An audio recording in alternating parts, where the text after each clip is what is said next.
Next up, we have Nick Dunn and Matt Summers from NCC Group. Thanks.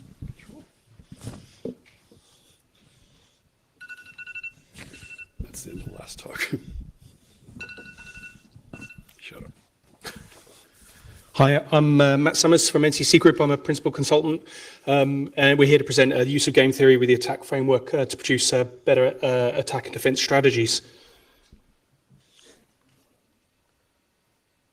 And have I just switched that off? There's a blackout button. Okay, and I'm Nick Dunn, also of NCC Group, working with Matt more in the offensive security kind of fields where we break things for fun and then give people a patronising report on what to fix. This all began not so long ago when this is currently a work in progress for a white paper that we're going to publish in the short to medium term future. And it began quite recently when I released a paper on the economics of defence, which measured the costs of a breach compared to the costs of actually building in proper defences. And shortly after that was published, Matt got in touch with me at work and said, have you thought this could be done so much better with game theory instead of money?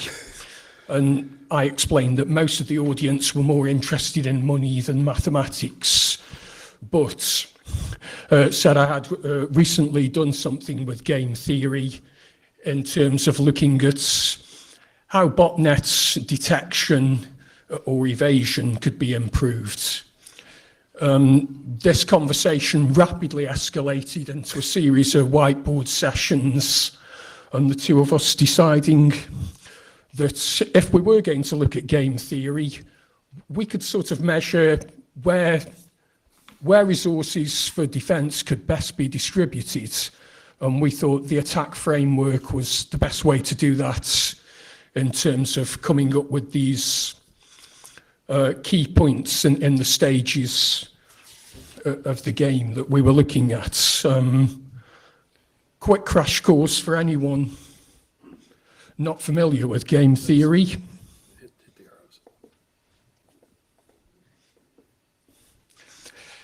It's defined as the study of mathematical models of strategic interaction between rational decision makers, which might sound complicated, but it's something that was developed in the 1940s by John von Neumann, who's probably more familiar to most people here for his pioneering work in the use of digital computers.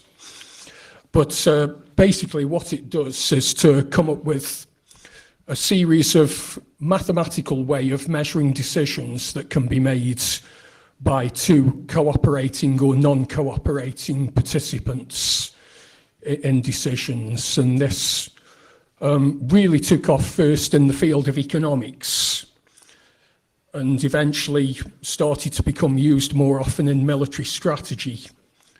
And both Matt and I thought this could map quite well onto analysing the way two non-cooperating participants would undergo a cyber attack from the terms of the attacker and defender.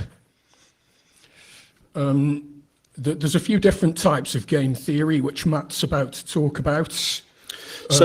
Sorry, Nick. So when we talk about the economics of this, typically we're thinking about sort of the buying and selling of products or marketing. What we're really interested in is understanding the payoff or what's called utility.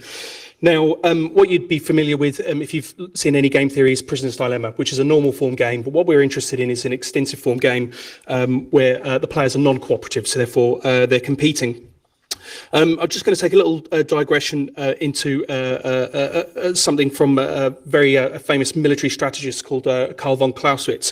And he said, "Doctrine is a guide to anyone who wants to learn about war from its books.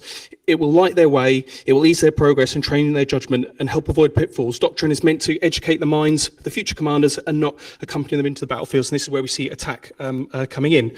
So an attacker has a goal, right? They want to get information, they want to use your resources. So we decided to use attack because it's a framework for describing the chain. So consider mapping to attack a spear phishing attack. So how does the attacker guarantee success? What are the strategies or tactics they can employ to reach their end goal? So what we want to understand is the utility, which is quite difficult for us to define. So both players are considered to have imperfect and incomplete information. Therefore, so they don't know anything about their strategies, their payoffs, or anything about what each other player does. So Nick mentioned a rational player. There's no such thing as a rational player. This is stereotyping bias. But if we reference Emily's slides yesterday, what we would like to do is take that methodology and understand the costs and the payouts for each of the players so that we can better either define better strategies for defending or attacking a network.